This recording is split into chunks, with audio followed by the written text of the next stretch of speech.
भारतीय संविधान एक अनवरत अध्ययन सीरीज में हम लोग चर्चा कर रहे थे मौलिक अधिकारों पर। मौलिक अधिकारों पर हम लोगों ने देखा था कि वर्तमान समय में भाग 3 अनुच्छेद 12 से 35 के तहत 6 प्रकार के मौलिक अधिकार प्रदान किए गए हैं, जिनमें से हम लोगों ने प्रथम अधिकार समानता के अधिकार पर चर्चा की थी। इसके पश्चात हम लोग अध्ययन करेंगे स्वतंत्रता का अधिकार। दूसरा अधिकार भारतीय नागरिकों को प्राप्त है स्वतंत्रता का अधिकार। स्वतंत्रता का अधिकार, स्वतंत्रता के अधिकार का जो प्रावधान किया गया है वो अनुच्छेद 19 से लेकर के 22 तक किया गया, और 19 से 22 तक देखेंगे तो ये 4 अनुच्छेदों में वर्णित है, 19, 20, 21 और 22। स्वतंत्रता के अधिकार की बात करें तो एक प्रकार का सकारात्मक अधिकार दिया गया है भारतीय नागरिकों को। स्वतंत्रता के अधिकार में अगर हम लोग सर्वप्रथम चर्चा करेंगे तो संविधान में कुछ सकारात्मक अधिकार प्रदान किए गए हैं, जिसमें अनुच्छेद 19 भारतीय संविधान की उद्देशिका में दी गई स्वतंत्रताओं के संबंध में ही प्रावधान करता है। अनुच्छेद 19 को देखेंगे तो अनुच्छेद 19 के तहत भारतीय नागरिकों को, विदेशियों को नहीं, भारतीय नागरिकों को, जिनको भारत की नागरिकता प्राप्त है, भारतीय नागरिकों को 7 प्रकार की स्वतंत्रताएं प्रदान की गई थी। किंतु क्या किया गया, 44वें संविधान संशोधन 1978 द्वारा एक स्वतंत्रता, जिसे हम कह सकते हैं अनुच्छेद 19(1) के तहत वर्णित थी, और इस स्वतंत्रता में था संपत्ति की स्वतंत्रता। संपत्ति की स्वतंत्रता, इस संपत्ति की स्वतंत्रता पर देखेंगे तो भारतीय नागरिकों को संपत्ति का अर्जन, धारण और व्ययन, यह अधिकार प्राप्त था कि वो संपत्ति का अर्जन कर सकते हैं, संपत्ति को अर्जित कर सकते हैं, उसे धारण कर सकते हैं और उसका व्यय अपने इच्छानुसार कर सकते हैं।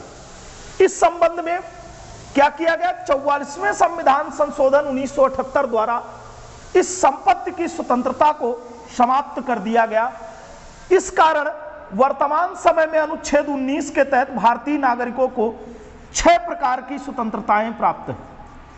6 प्रकार की स्वतंत्रताएं प्रदान की गई हैं, लेकिन इन स्वतंत्रताओं पर देखेंगे 6 प्रकार की स्वतंत्रताएं, तो 6 प्रकार की जो स्वतंत्रताएं दी गई हैं, अगर इनकी उद्देशिका से तुलना करें तो भारतीय संविधान की उद्देशिका में, पूर्व में हमने आपको पढ़ाया था उद्देशिका या प्रस्तावना के अंतर्गत कि उद्देशिका या प्रस्तावना के तहत भारतीय नागरिकों को 5 प्रकार की स्वतंत्रताएं दी गई, किंतु यहां पर आप देखेंगे तो 7 प्रकार की स्वतंत्रताएं थी, जिसमें से संपत्ति की स्वतंत्रता को समाप्त कर दिया गया है, और जिस कारण 6 प्रकार की स्वतंत्रताएं प्राप्त है। 6 प्रकार की जो स्वतंत्रताएं इस समय प्राप्त है भारतीय नागरिकों को, इन पर एक शब्द आएगा युक्ति युक्त प्रतिबंध। इन पर एक शब्द आएगा युक्ति युक्त प्रतिबंध। युक्ति युक्त प्रतिबंध लगाया जा सकता है या युक्ति युक्त निर्बंधन किया जा सकता है। उस युक्ति युक्त निर्बंधन के तहत देखेंगे तो क्या किया गया है कि समय, परिस्थिति और काल को देखते हुए उनकी स्वतंत्रताओं को कुछ समय के लिए या लंबे समय के लिए प्रतिबंधित किया जा सकता है। यह प्रावधान भी अनुच्छेद 19 में ही दिए गए। तो अनुच्छेद 19 में जो स्वतंत्रताएं दी गई हैं, अगर उनके युक्ति युक्त निर्बंधन या अपवाद की बात करें तो वो भी अनुच्छेद 19 के तहत ही प्रदान किए गए। अनुच्छेद 19 को देखेंगे, इसमें 6 प्रकार की स्वतंत्रताएं कौन सी प्रदान की गई हैं। अगर हम लोग भारतीय संविधान के अनुच्छेद 19 की बात करें तो जिस तरीके से पृथ्वी के आंतरिक भाग को क्रोड कहते हैं, क्या कहते हैं, पृथ्वी के आंतरिक भाग को कोड कहते हैं। अगर उसकी लेयर या परतों की बात करें तो सर्वप्रथम आप पढ़ते हैं भूपर्पटी की बात, दूसरी परत की बात पढ़ते हैं मेंटल या आवरण की बात, तीसरे आधार पर देखेंगे तो क्रोड या कोर मिलेगा। क्रोड या कोर की जो बात आती है, उस क्रोड या कोर के तहत उसी प्रकार से अनुच्छेद 19 अगर देखें तो 19 जो भाग मूल अधिकारों का है, मूल अधिकारों का क्रोड है। यह ध्यान रखना है आपको कि क्या है, अनुच्छेद 19 मौलिक अधिकारों या मूल अधिकारों का क्रोड है। और इस अनुच्छेद 19 के तहत जो 6 प्रकार की स्वतंत्रताएं दी गई हैं वो है अनुच्छेद 19(1), 19(1) का, खा, गा, घा, अंगा, उसके बाद चा को समाप्त कर दिया गया। और यहां पर देखें तो यहां पर अनुच्छेद इस तरीके से ध्यान रखे जा सकते हैं। का में वाक संपत्ति, खा में शांतिपूर्वक निरायुध सम्मेलन करने, और घा में संघ या संगठन बनाने, घा में संचरण करने, अंगा में निवास की, और छा में उपजीविका या आजीविका या कह सकते हैं वृत्ति की स्वतंत्रता प्रदान की गई।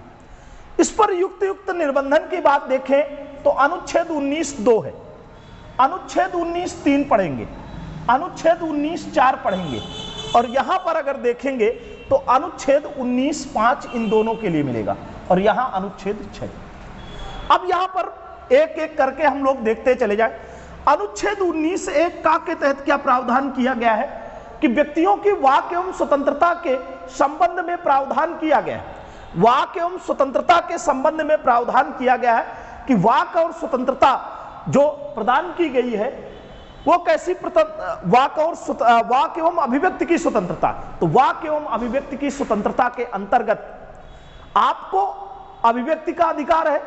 अभिव्यक्ति के अधिकार में अभिव्यक्ति के कई प्रकार हैं। जैसे इस अभिव्यक्ति के प्रकार में आप देखते हैं राष्ट्रीय ध्वज फहराना, प्रेस की स्वतंत्रता, ये स्वतंत्रताएं भी आपकी अनुच्छेद 19(1) का के तहत वाक एवं अभिव्यक्ति की स्वतंत्रता के तहत शामिल है। और क्या है, अगर कहीं लगता है कि देश की एकता, अखंडता या प्रभुता को या किसी एक व्यक्ति के अधिकार से दूसरे व्यक्ति के मानहानि में या फिर किसी समुदाय विशेष या किसी क्षेत्र या देश विशेष के लोगों की स्वतंत्रता बाधित होती है तो उसकी वाक एवं अभिव्यक्ति पर अनुच्छेद 19(2) के तहत युक्त प्रतिबंध लगाया जा सकता है। अनुच्छेद 19(1) खा के तहत देखेंगे कि भारतीय नागरिकों को शांतिपूर्वक निरायुध सम्मेलन करने की स्वतंत्रता प्रदान की गई। लेकिन शांतिपूर्वक निरायुध सम्मेलन करने की जो स्वतंत्रता प्रदान की गई है, इसमें क्या है, बिना अस्त्र शस्त्र के होगा। और क्या होगा, यहां पर प्रावधान है कि अगर आपके सम्मेलन या सभा करने से किसी तरीके की अखंडता या प्रभुता या फिर कह सकते हैं किसी की मानहानि या फिर किसी तरीके से शांति भंग की स्थिति होती है तो उसको मद्देनजर रखते हुए आपको अनुच्छेद 19(3) के तहत युक्त प्रतिबंध लगाया जा सकता है। और आपको शांति या सभा या सम्मेलन करने से सरकार द्वारा, समुचित सरकार द्वारा या युक्त सरकार द्वारा उस पर प्रतिबंध लगाया जा सकता है।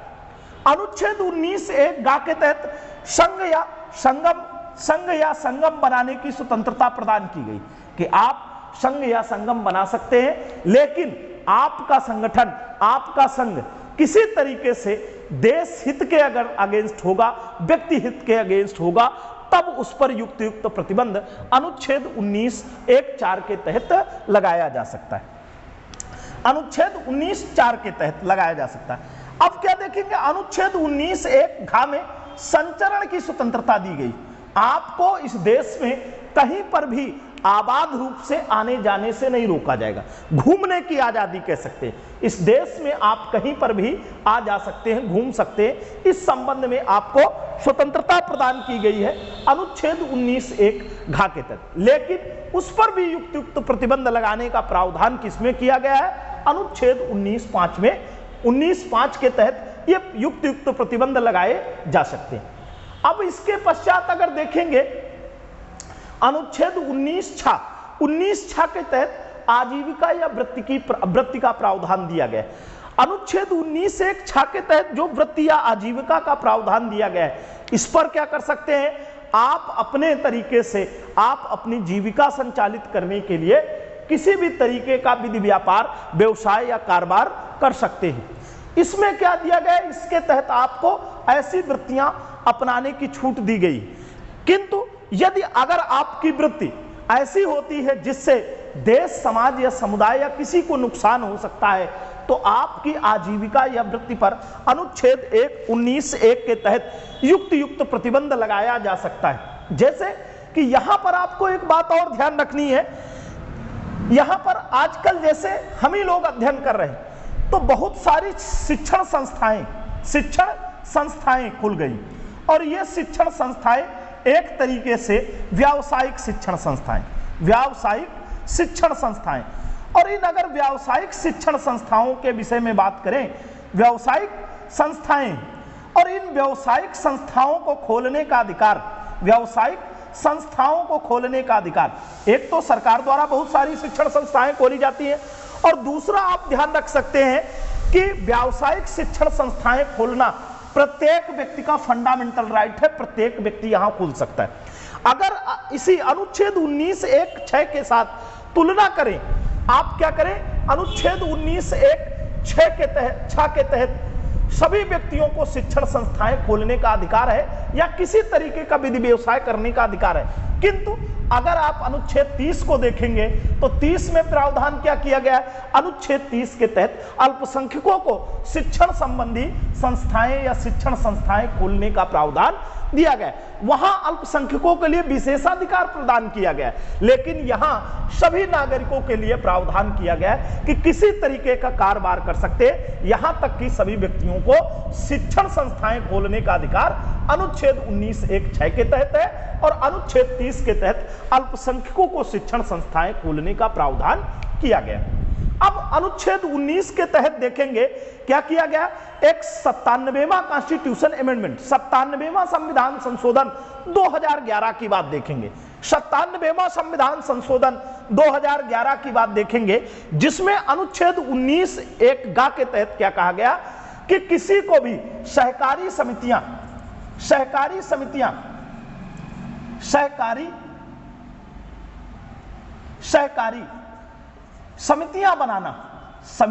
बनाना क्या किया गया है, व्यक्ति का फंडामेंटल राइट बना दिया गया 97वें संविधान संशोधन 2011 द्वारा। क्या किया गया, 2011 द्वारा 97वां संविधान संशोधन करके अनुच्छेद 19(1)(ग) के तहत किसी को भी क्या किया गया है, किसी को भी सहकारी समिति बनाने का फंडामेंटल राइट प्रदान किया गया है अनुच्छेद 19(1)(ग) के तहत। तो ये आपका अनुच्छेद 19 है, और 19 के तहत आपको 6 प्रकार की स्वतंत्रताएं दी गई हैं, 1 2 3 4 5 6, ये 6 प्रकार की स्वतंत्रताएं दी गई। एक स्वतंत्रता जो पहले दी गई थी वो हमने बताया अनुच्छेद 19(1)(4) के तहत थी, संपत्ति की स्वतंत्रता, लेकिन संपत्ति की स्वतंत्रता को वर्तमान समय में खारिज कर दिया गया। अब चलते हैं अनुच्छेद 20 पर, स्वतंत्रता के अधिकार के तहत अनुच्छेद 19, जिसे मूल अधिकारों का कोड कहा जाता है, उसके तहत ये प्रावधान किए गए हैं। अनुच्छेद 20 में देखेंगे क्या प्रावधान किया गया है। अनुच्छेद 20 कहता है क्या है, अपराधों के लिए दोष सिद्ध के संबंध में संरक्षण, अपराधों के लिए दोष सिद्ध के संबंध में संरक्षण। तो दोष सिद्ध के संबंध में संरक्षण पर क्या प्रावधान किया गया है, तो अनुच्छेद 20 को देखेंगे, अनुच्छेद 20 में क्या दिया गया है, अपराधों के लिए दोष सिद्ध के संबंध में सिद्धि के संबंध में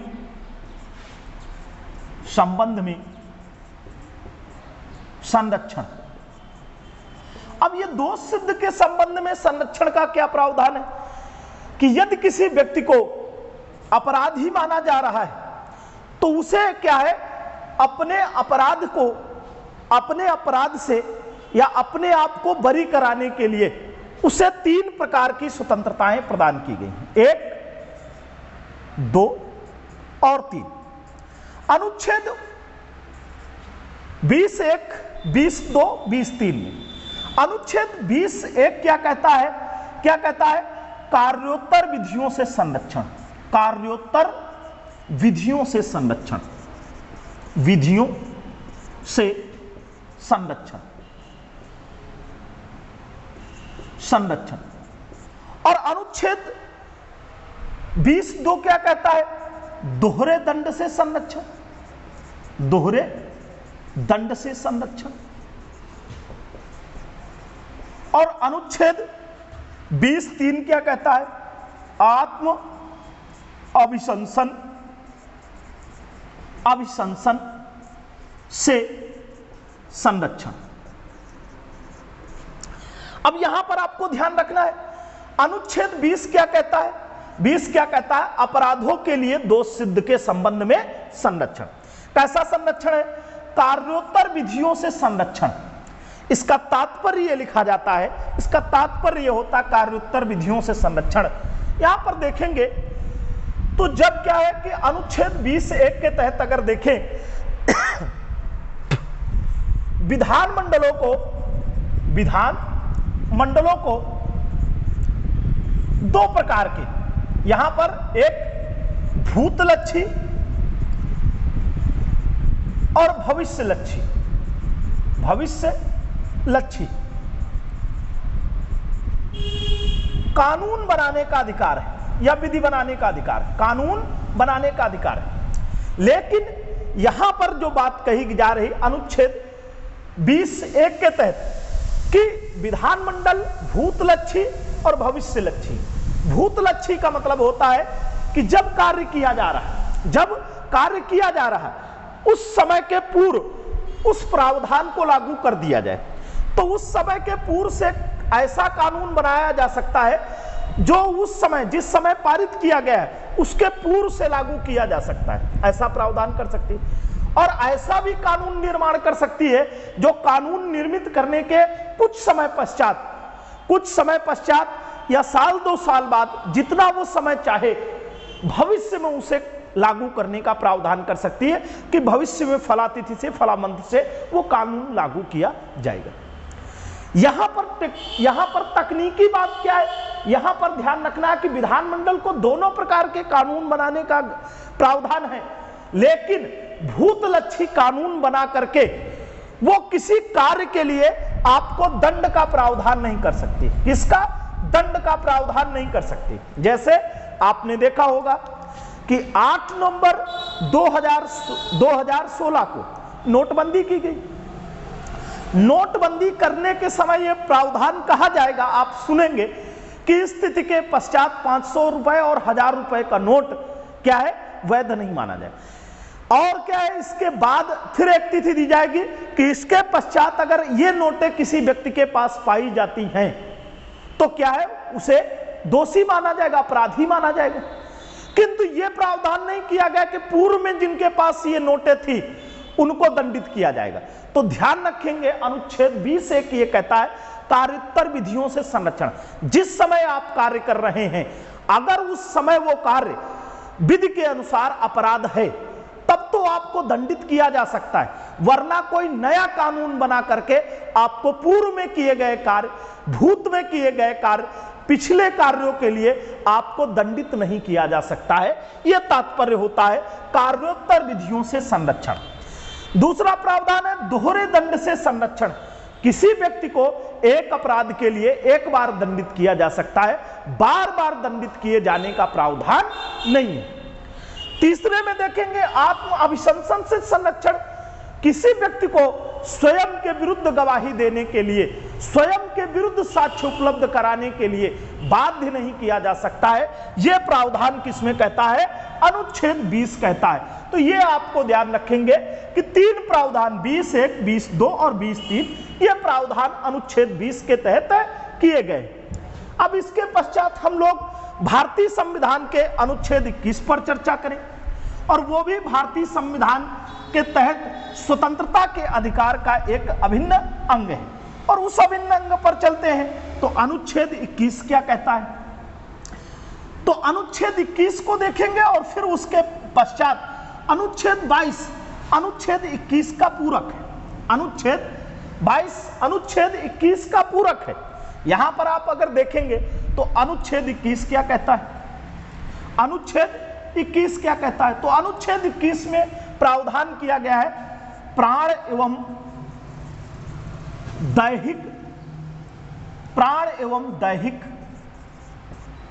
दैहिक स्वतंत्रता का अधिकार, स्वतंत्रता का अधिकार।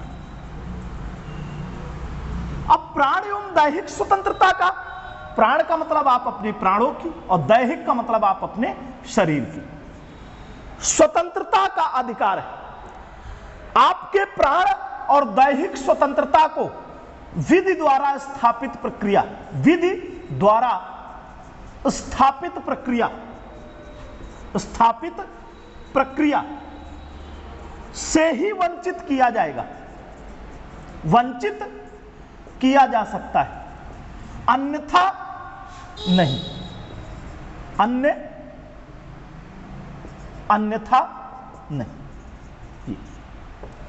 ये आपको ध्यान रखना है। आपको अनुच्छेद 21 के तहत क्या किया गया, प्राण एवं दैहिक स्वतंत्रता का अधिकार, और प्राण एवं दैहिक स्वतंत्रता के अधिकार को कैसे छीना जा सकता है, विधि द्वारा स्थापित प्रक्रिया से आपको इनसे वंचित किया जा सकता है। आपको अपने प्राणों से या आपको अपने शरीर से वंचित किया जा सकता है, अन्यथा नहीं, ऐसे नहीं किया जाएगा।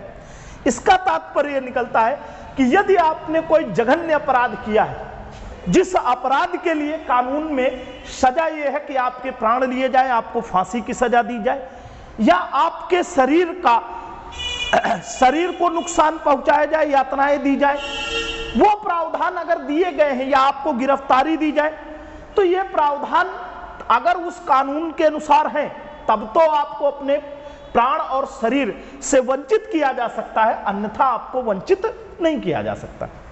अब अगर आप देखेंगे तो इसी प्रावधान को और पढ़िए तो अनुच्छेद 21 क्या है, दोनों तरीके के लोगों को प्राप्त है।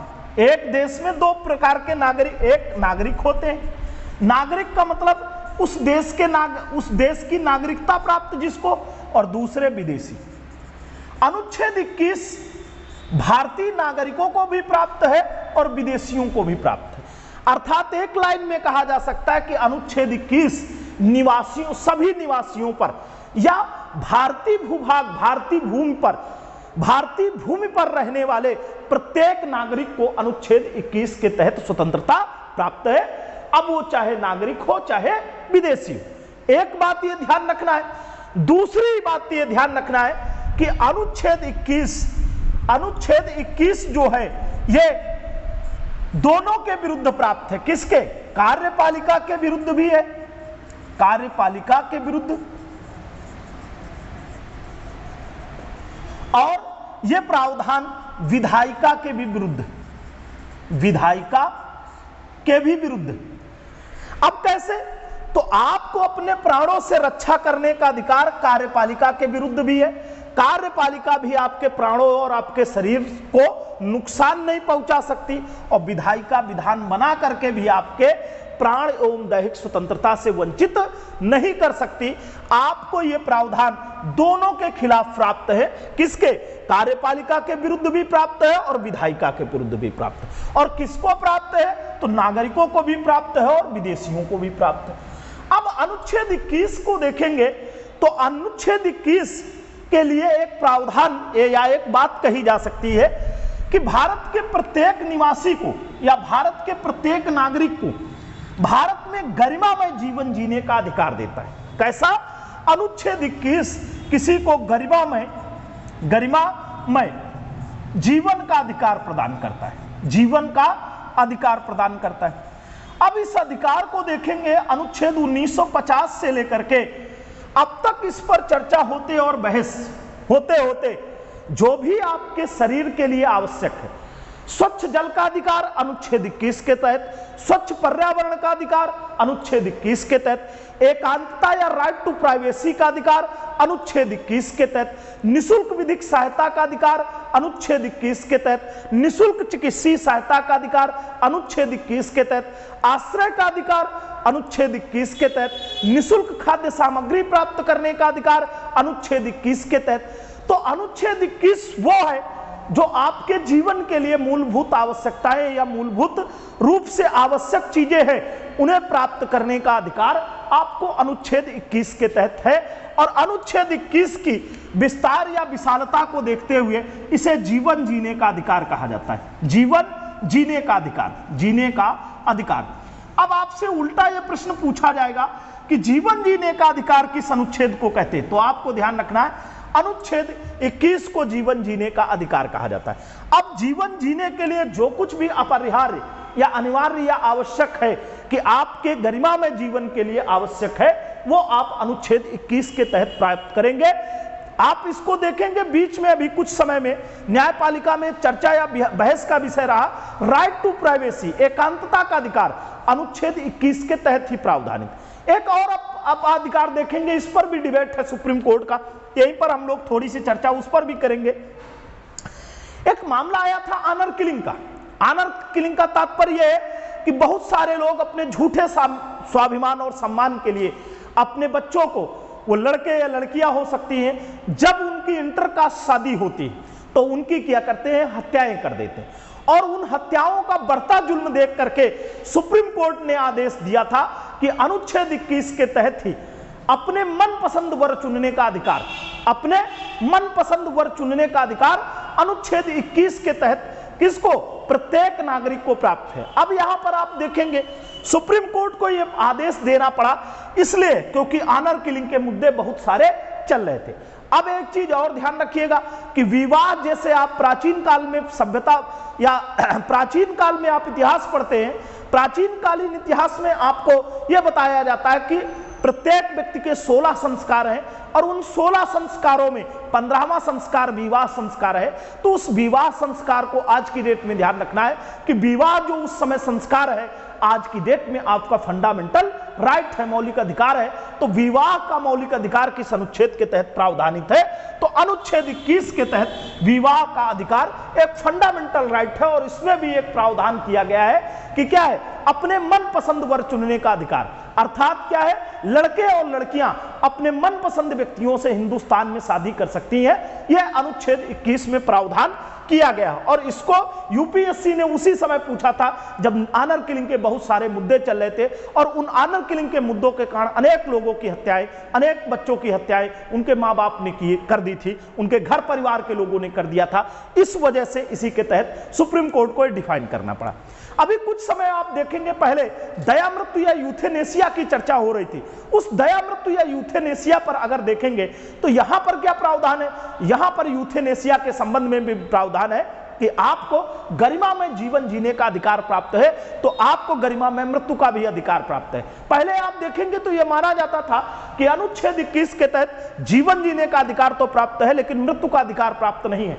आज की डेट में आपको प्रावधान किया गया है कि क्या है, जिस तरीके से आपको जीवन जीने का अधिकार है, गरिमा में जीवन जीने का अधिकार है, उसी तरीके से गरिमा में मृत्यु का भी अधिकार है।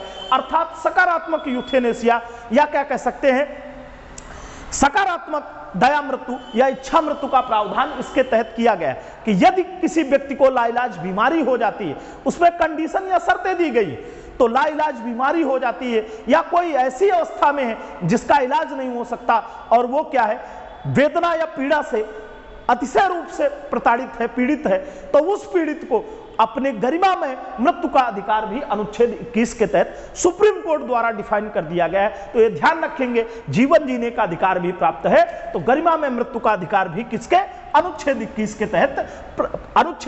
तहत प्रदान किया गया। अब चलते हैं अनुच्छेद 21 की इसी विस्तार के कारण इसे क्या कहते हैं, जीवन जीने का अधिकार कहते हैं। और बेहतर जीवन जीने के लिए, गरिमा में जीवन जीने के लिए एक प्रावधान और किया गया। एक सुप्रीम कोर्ट में मामला आया मोहिनी जैन का मामला, और सुप्रीम कोर्ट ने मोहिनी जैन के मामले में क्या किया, यह प्रावधान किया कि शिक्षा का अधिकार भी अनुच्छेद 21 के तहत एक फंडामेंटल राइट है, मौलिक अधिकार है। तो अनुच्छेद 21 के तहत ही क्या किया गया, एक प्रावधान जोड़ दिया गया। क्या जोड़ दिया गया, तो आप देखेंगे सुप्रीम कोर्ट ने, सर्वोच्च न्यायालय ने क्या किया, मोहिनी जैन के मामले में, यह पूछा गया, आपको ध्यान रखना है, मोहिनी जैन का मुकदमा था। मोहिनी जैन के मामले में क्या किया, मोहिनी जैन के मामले में अनुच्छेद 21A के तहत, 21A के तहत या का के तहत शिक्षा को क्या किया गया, शिक्षा को मौलिक अधिकार के रूप में दर्ज कर दिया गया, फंडामेंटल राइट बता दिया गया कि शिक्षा का अधिकार अनुच्छेद 21 के तहत एक मौलिक अधिकार है। अब क्या किया, जब सुप्रीम कोर्ट ने आदेश दे दिया, तब क्या किया, संसद ने, या आप कह सकते हैं विधानमंडल ने, संसद ने क्या किया, 86वां संविधान संशोधन, यह बार बार पूछा जाता है, 86वां कॉन्स्टिट्यूशन अमेंडमेंट 2002 द्वारा क्या किया गया, अनुच्छेद 21A के तहत शिक्षा को मौलिक अधिकार की श्रेणी में ला दिया गया। शिक्षा का मौलिक अधिकार, शिक्षा के मौलिक अधिकार का प्रावधान कर दिया गया, किसके तहत, 86वें संविधान संशोधन द्वारा अनुच्छेद 21A जोड़ा गया। अनुच्छेद 21A जोड़ करके शिक्षा के अधिकार को मौलिक अधिकारों की श्रेणी में ला दिया गया। अब यहां पर देखेंगे तो शिक्षा के अधिकार और वो 86वें संविधान संशोधन 2002 द्वारा ये 3 अनुच्छेद प्रावधानित हुए, 21A, 45A और 51A, और इस पे के कह सकते हैं, या हिंदी में आप अगर यहां लिखें तो 51 का के खंडता में ये क्या प्रावधान किए गए, तो देखिए गए तीनों आर्टिकल हैं। अनुच्छेद 21 फंडामेंटल राइट के तहत आ जाएगा, अनुच्छेद 45 का डीपीएसपी के अंतर्गत आ जाएगा, राज्य के नीति निदेशक तत्वों के अंतर्गत, और अनुच्छेद 51 का फंडामेंटल ड्यूटी के अंतर्गत, अर्थात क्या कहते हैं, मौलिक कर्तव्यों के अंतर्गत आ जाएगा। तो यहां पर देखेंगे अनुच्छेद 21 में प्रावधान किया गया, तीनों बिंदु आपको ध्यान रखेंगे। 86वें संविधान में अनुच्छेद 21 के तहत जो 6 से 14 आयु वर्ष के बच्चे हैं, 6 से 14 आयु वर्ष के बच्चे हैं, इनका फंडामेंटल राइट है कि इनको शिक्षा का मौलिक अधिकार प्रदान किया गया है। अनुच्छेद 45 के तहत कहा गया है 6 वर्ष से कम आयु के, 6 वर्ष से कम आयु के जो बच्चे हैं, 6 वर्ष से जो कम आयु के बच्चे हैं, उनके संबंध में क्या प्रावधान, 6 वर्ष से कम आयु के बच्चों की शिक्षा और चिकित्सा, शिक्षा और स्वास्थ्य संबंधी सुविधाओं का कर्तव्य दायित्व किसे दिया गया, राज्य सरकार को दिया गया, और राज्य सरकार इस पर विशेष कार्य करती रहती है। पोषण मिशन को आप देखिएगा, अनुच्छेद 51A या का के तहत, या अनुच्छेद 51 का और टा के तहत यह फंडामेंटल ड्यूटी बताई गई कि प्रत्येक जो 6 से 14 आयु वर्ष का बालक है, जो 6 से 14 आयु वर्ष का बच्चे और बच्चियां हैं, लड़के और लड़कियां हैं, यहां पर 6 से 14 आयु वर्ष के बालकों के संबंध में, बालक का मतलब उसमें बालिकाएं भी शामिल है, कि प्रत्येक माता पिता या अभिभावक, अर्थात प्रत्येक माता पिता या अभिभावक का कर्तव्य है कि वो अपने बच्चों को या जिनका पालन पोषण कर रहे हैं उनको एजुकेशन उपलब्ध कराएं या एजुकेशन दिलाएं, ये प्रत्येक माता पिता या अभिभावक का कर्तव्य है। तो ये फंडामेंटल ड्यूटी है, ये राज्य का कर्तव्य है, और ये मौलिक अधिकार के संबंध में प्रावधान है। ये 86वें संविधान संशोधन 2002 द्वारा किया गया। ये आपको अनुच्छेद 21 कंप्लीट होता है, अनुच्छेद 21 के तहत ये प्रावधान किए गए। अनुच्छेद 22 में हम लोग चल करके देखेंगे तो 22 में क्या प्रावधान किया गया है, तो अनुच्छेद 22 को देखेंगे तो एक प्रकार से अनुच्छेद 22 अनुच्छेद 21 का पूरक है। अनुच्छेद 22-21 का पूरक कैसे है, तो अनुच्छेद 22-21 का पूरक इस प्रकार से है, आप देखेंगे कि अनुच्छेद 21 में कहा जाता है कि यदि किसी कानून या विधि द्वारा स्थापित प्रक्रिया से किसी व्यक्ति को उसके प्राण या शरीर से वंचित किया जाएगा तब उसे क्या अधिकार प्राप्त होंगे। तो यहां पर देखेंगे अनुच्छेद 21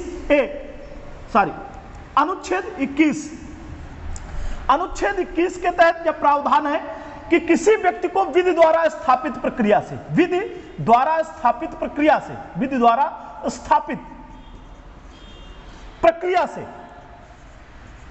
से जब उसके प्रक्रिया से प्राण एवं दैहिक स्वतंत्रता से वंचित किया जाएगा तब उसके क्या अधिकार होंगे। तो वंचना के समय अनुच्छेद 22 जब वंचित किया जाएगा तब क्या अधिकार है? तो तब अनुच्छेद 22 का प्रावधान। अनुच्छेद 22 क्या कहता है? गिरफ्तारी और निरोध से संरक्षण। क्या कहता है? गिरफ्तारी और निरोध से संरक्षण अब गिरफ्तारी और निरोध से संरक्षण अनुच्छेद 22 कहता है। अनुच्छेद 22 कहता है कि जब किसी व्यक्ति को विधि द्वारा स्थापित प्रक्रिया से उसके प्राण और दैहिक स्वतंत्रता से वंचित किया जाएगा, तब उसे या गिरफ्तारी के दौर में क्या किया जाएगा? निवारक निरोध को छोड़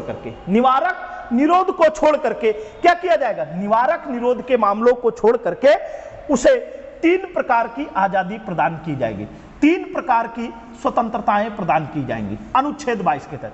अब वो स्वतंत्रताएं कौन कौन सी होंगी ये आपको ध्यान रखना है। यहां पर 1, 2 और 3, ये 3 स्वतंत्रताएं कौन सी है? या फिर आप इसको कह सकते हैं इस तरीके से कि ये 3 प्रकार की जो स्वतंत्रताएं गिरफ्तारी के दौर में निवारक निरोध को छोड़ करके क्या करना है? निवारक निरोध के मामलों को छोड़ करके, निवारक निरोध के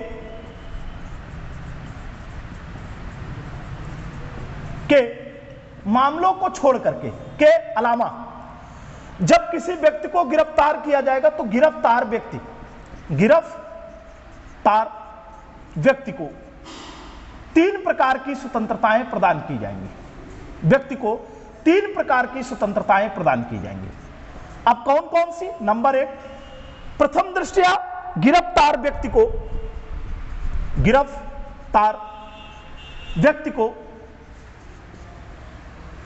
क्या किया जाएगा?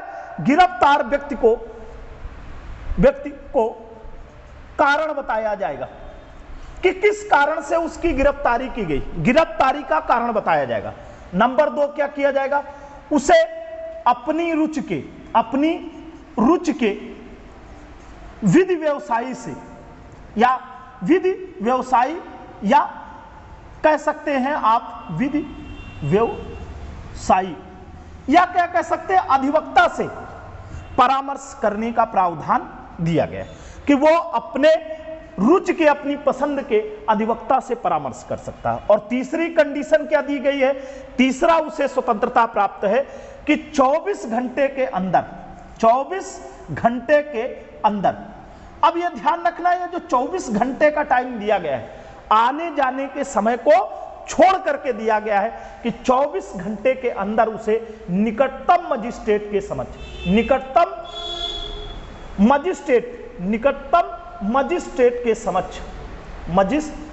के समक्ष पेश किया जाएगा। यह 3 प्रकार की प्रावधान गिरफ्तार व्यक्ति को दिए गए। अब इसके बाद देखेंगे कि निवारक निरोध क्या है। निवारक निरोध का तात्पर्य क्या है, यहां तक आपको ध्यान रखना है। अब उसके बाद जो हम लोग प्रश्न करेंगे कि किस बिंदु पर प्रश्न आए हैं, तो निवारक निरोध है क्या। यहां पर अगर देखें तो निवारक निरोध के संबंध में जो प्रावधान किए गए हैं कि निवारक निरोध क्या है, तो देखिएगा 2 तरीके की स्थिति आती है कि एक जब व्यक्ति अपराध कर चुका हो और एक अपराध करने वाला हो। तो जब यह पता चल जाए कि व्यक्ति किसी अपराध को करने वाला है, अपराध में संलिप्त होने वाला है, तो अपराध करने से पहले ही उसे रोक लेना निवारक निरोध कहलाता है। निवारक निरोध किसी व्यक्ति को अपराध करने से पूर्व रोकना। तो अपराध करने से पूर्व रोकने के लिए क्या किया गया है? निवारक निरोध विषय की सूची का है। तो विषय अगर देखा जाए तो विषय किस सूची का है, तो इसकी सूची है समवर्ती सूची। और समवर्ती सूची के विषय में आपको अध्ययन होगा, समवर्ती सूची के विषय में ज्ञात होगा कि समवर्ती सूची में दिए गए विषयों पर कानून बनाने का अधिकार संघ सरकार को भी रहता है या केंद्र को और राज्य को, दोनों को रहता है। अब यहां पर आप देखेंगे केंद्र सरकार ने निवारक निरोध के लिए कई कानून बनाए थे, लेकिन उसमें अधिकांशतः कानून रद्द हो चुके। जैसे आपने सुना होगा, टाडा का सुना होगा, पोटा का सुना होगा, मीसा का सुना होगा। टाडा, पोटा, मीसा ये ऐसे कानून थे जो कड़े कानून बनाए गए थे, कठोर प्रतिबंध लगाए गए थे कि कोई अपराध ना करे। लेकिन क्या किया गया, इनको धीरे धीरे समय समय पर इनकी कठोरता के कारण उनको समाप्त कर दिया गया। वर्तमान समय में संघ द्वारा बनाया गया एक कानून जो चर्चा में रहता है, जिसको कहते हैं रासुका। रासुका रासुका कब बनाया गया? 1980 का कानून है और 1984 से लागू किया गया। यहां पर देखेंगे रासुका, राष्ट्रीय सुरक्षा कानून। राष्ट्रीय सुरक्षा कानून इसलिए बनाया गया है कि किसी भी व्यक्ति को अपराध करने से पूर्व रोका जा सके। राज्यों ने इसकी तर्ज पर कई कानून बनाए हैं, आपने देखा होगा, जैसे गुजरात में गुजकों का, महाराष्ट्र में मातों का, यूपी में यूपीकों का। ऐसे कानून राज्य सरकारों द्वारा निर्मित किए जाते हैं, जिनका तात्पर्य होता है कि निवारक निरोध के तहत क्या किया जाए, अपराध करने वालों को अपराध करने से पूर्व ही रोक लिया जाए। और एक बात यहां पर ध्यान रखनी कि निवारक निरोध के तहत गिरफ्तार व्यक्ति को अधिकतम कितने मास तक या अधिकतम कितने माह तक गिरफ्तार रखा जा सकता है? तो 3 माह तक का समय है, 3 माह तक उन्हें गिरफ्तार करके रखा जा सकता है। यह प्रावधान निवारक निरोध के तहत है। यह आपका यहां से पूर्ण होता है स्वतंत्रता का अधिकार। स्वतंत्रता का अधिकार अनुच्छेद 20, 21, 22, यह 4 अनुच्छेदों में किया गया है, 19, 20, 21 और 22। यहां से आपका स्वतंत्रता का अधिकार समाप्त होता है। आगे हम लोग बात करेंगे शोषण के विरुद्ध अधिकार पे।